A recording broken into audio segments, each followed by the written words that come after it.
حضرت ابن عباس رضی اللہ عنہما بیان فرماتے ہیں کہ دو شخصوں نے حضور اقدس صلی اللہ علیہ وسلم کے ساتھ ظہر یا عصر کی نماز پڑھی۔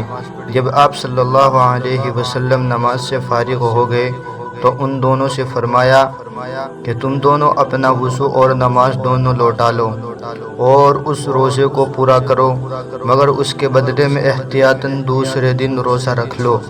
ان دونوں نے دریافت کیا، یا رسول اللہ، کس بنا پر؟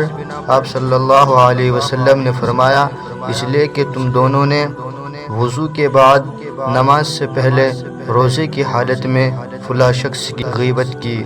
مومن کی آبرو ریزی، مومن کی جان، مال اور عزت حرم کی طرح باعظمت ہے۔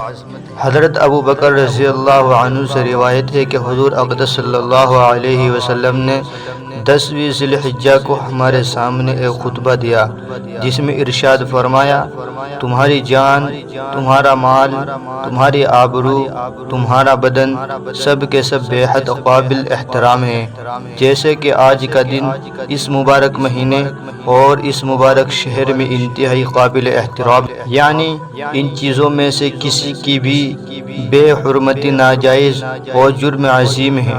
لوگوں بتاؤ، کیا میں نے دین کا پیغام پہنچا دیا؟ مسلمان کی بے عزتی حرام ہے۔